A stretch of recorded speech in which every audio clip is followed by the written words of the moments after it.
Good evening, students. This was the last topic that we have done that dealt with permissible and non-permissible deduction from the wages of a worker. So we have done this authorized deduction. These all points we have done. Then fines, deduction for absence from duty, deduction for damages or loss, deduction for recovery of advance, deduction made from income tax. All these points we have done. We have done up till LM. So these are ABC से लेकर M तक ये जो points हैं ये illegal deductions माना गया है. These legal deductions माना गया है. These are all legally deductible from the wages of the person. Now we shall come to illegal deductions. So any deduction other than those authorized under section 7 to 13 जो अभी हमने पीछे किया है would constitute illegal deduction. इन सारे deductions जो कि 7 से 13 सेक्शन में mentioned है, इसके अलावा जितने भी deductions होंगे they will be termed as illegal deduction. Now it says when an employer deducts from the wages of an employed person any amount due to damage or loss of goods entrusted in him for custody not directly related to his neglect. अगर वो directly related to his neglect है, कोई goods या जो उसकी custody में दिया गया है, in that case it will be deducted. But if he is not directly related, the damage is not directly related to his neglect, और उसके बावजूद भी if deductions are made then those will be termed as illegal deduction. जहां उसकी गलती नहीं है फिर भी उसके पैसे मान लो काट लिए गए हैं, that is your illegal deduction. Next is और for the loss of money for which he is required to account for where such damage all loss is not directly attributable to his neglect. यानी कि जहां उसका neglect कारण नहीं बन रहा है फिर भी कोई मनी लॉस हुआ है जिसके लिए वो डायरेक्टली जिम्मेदार नहीं था, नॉट डायरेक्टली एट्रीब्यूटेबल. तो इसका मतलब फिर भी अगर उसके पैसे काटे गए हैं जबकि वो डायरेक्टली उस चीज के लिए जिम्मेदार नहीं था, he was not directly responsible, that will constitute a illegal deduction. Right? Next we will move to where deductions are made from the wages of the person employed for tools or raw materials supplied to him required for the purpose of employment. Such deduction would constitute illegal deduction. भाई काम करते वक्त लोगों के पास कई equipment, tools, raw materials रहते हैं, ठीक है, और अगर उसके लिए डिडक्शंस किए जाते हैं यानी कि वो जितनी उसकी कीमत है, where deduction are made from the wages of the person employed और टू सप्लाई टू हिम, तो उसको इलीगल डिडक्शन माना जाएगा क्योंकि काम करने के लिए रॉ मटेरियल और टूल्स चाहिए हैं which employer is suppose to provide, और अगर उसके लिए उससे पैसे चार्ज किए जाएंगे एम्प्लॉय से तो that will constitute a illegal deduction. Any loss which is not directly attributable to the neglect और default of employed person and deduction were made from the wages of the employed person. इसके अलावा कोई भी loss जिसके लिए वो directly जिम्मेदार नहीं है अगर उसके खिलाफ डिडक्शंस किए जाते हैं उसकी वेजेस में तो that will be termed as your illegal deductions. Then next is deduction made for payment of any premium to the life insurance policy without the return authorization of the employed person. देखिए कोई भी legal deduction भी होता है students तो उसके लिए employer से परमिशन ली जाती है कि भाई हम इस because of these reasons we are going to deduct. So for that he has to fill up some form or give some authority letter. Thereafter the deductions can be made. If it is not done and deductions are made by the sweet discretion of the employer, in that case also it will be termed as a illegal deduction. Whatever be the case, a permission has to be sought for whatever decision is made from the employee, and if such permission is not sought from the employee, in that case it will be termed and deductions are made, then it will be termed as illegal deduction, whether it is towards life insurance policy or any other insurance. Where deductions wholly or partly made for payment to cooperative society exceeds 75% of the wages and in any case exceeds 50% of the wages, such excess deduction would constitute illegal deduction. Normally अगर 75% से ज्यादा wages काट लिए जाते हैं होली और partly made payment towards cooperative society. Cooperative society में general housing schemes होती हैं या कोई सब्सिडाइज फूड आइटम्स और ये सारी चीजें अवेलेबल कराई जाती हैं, तो उस कोऑपरेटिव के लिए पैसे काटे जाते हैं बट वो पैसे एक मिनिमम लिमिट तक काटे जा सकते हैं, ये इतने नहीं काटे जा सकते कि उसकी पूरी वेजेस ही उसमें चली जाए। तो if it exceed 75% of the wages, और पहला रूल है कि 75% से ज्यादा काटा जा रहा है, या इन एनी केस किसी भी कारण से अगर 50% से ज्यादा काटे जाते हैं वेजेस, तो उसको इलीगल डिडक्शन कॉन्स्टिट्यूट होगा। So such illegal excess deduction would constitute illegal deduction. ठीक है। सो कोऑपरेटिव सोसाइटी या उनके प्रति 75% से ज्यादा काटा जाता है, या इन एनी केस किसी भी केस में किसी भी कारण से 50% से ज्यादा अगर वेजेस काटे जा रहे हैं एज डिडक्शंस, तो वो इलीगल माना जाएगा। Then maintenance of registers and record.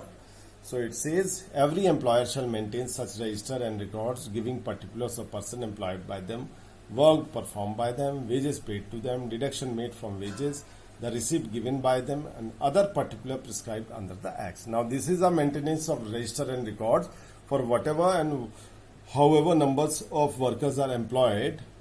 All the details relating to their particulars, their name, age, work performed by them, how much wages are paid, what kind of deductions on monthly basis are made, how the receipts are being given for the payment made to them, and other particulars, all these are to be maintained as per law. It is mandatory for all employers to maintain such a record.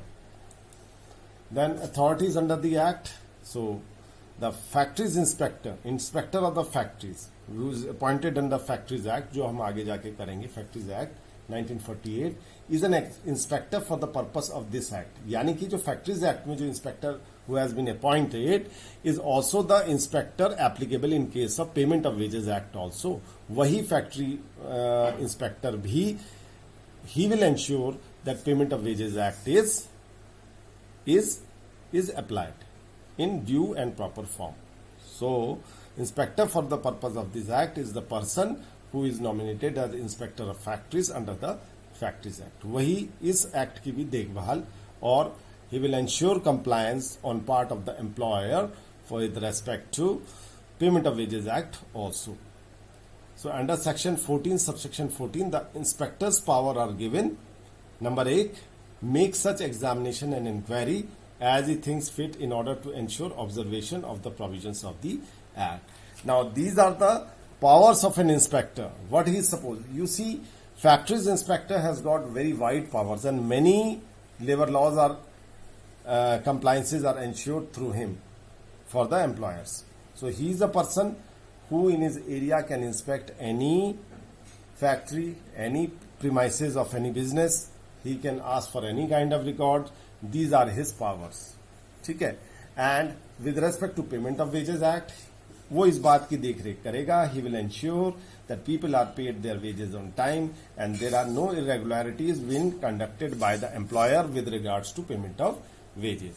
So under the same, his powers are make an examination and inquiry as he thinks fit in order to ensure observation of the provisions of the Act. In order to ensure the compliance of Payment of Wages Act, he may ask for, he can inquire into anything, he can enter the premises, he can examine anything, maybe a factory, maybe any kind of business organization. These are his first power. Then enter, inspect, he can enter without permission because he is automatically granted these powers, and search any premises of any railway, factory or industrial establishment or any other establishment which is conducting any kind of business for the purpose or carrying out of the provision of this act. In order to ensure that that Payment of Wages Act is applied, in order to ensure that, he may enter, inspect, search any kind of business organization, maybe railway, factory, industrial establishment, and ensure that Payment of Wages Act is regulated in proper sense, right? Then C is, he supervise the payment of wages to person employed in a railway, any factory or industrial. If he thinks so, he can supervise. Under his supervision, payment of wages has to be made to the railways or the factories or the industrial establishment workers. So उसके पास ये power है. अगर वो देखता है कि there are certain irregularities being carried out by the employer, then he can ensure payment of wages under his supervision also. अपनी देखरेख में वो लोगों की वेजेस बंटवा सकता है. ही में record statement of any person, किसी भी व्यक्ति का स्टेटमेंट ले सकता है, order for production of any register or record, maintenance in persuasion of this act. So whatever documents and registers are supposed to be maintained under the Payment of Wages Act, all the particulars and details of the workers, the wages being paid, all these details and records are to be maintained by the employer, and as an inspector he can ask for any kind of document or register in order to ensure compliance of Payment of Wages Act. Then E, exercise any power to seize or take copies of such register or document.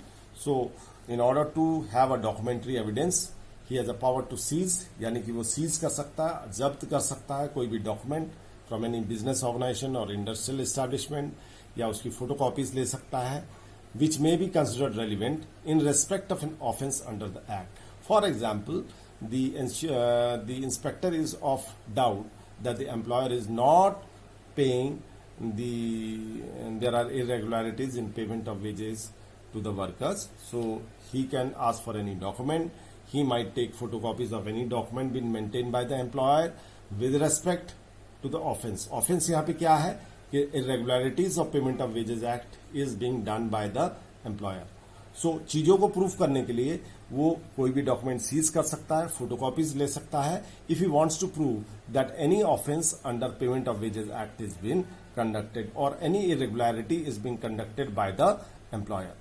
So in a sense, you can say that inspector has been given all such powers wherein he is supposed to ensure regulation of Payment of Wages Act, and in his own locality he is supposed to look after that all the wages are in proper terms are paid to the workers in all the factories and industrial establishment under his jurisdiction. अपने क्षेत्र अधिकार में जितनी भी factory business संस्थानें हैं वहां पे लोगों को वेजेस प्रॉपर्ली मिलती है.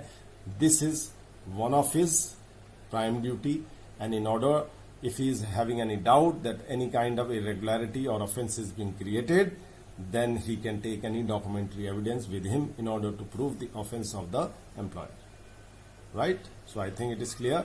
Then exercise such power as may be prescribed by the government. समय समय पे सरकार जो भी गाइडलाइंस देती है उनको इंश्योर करना है कि वो उसको लागू करे. He is supposed to ensure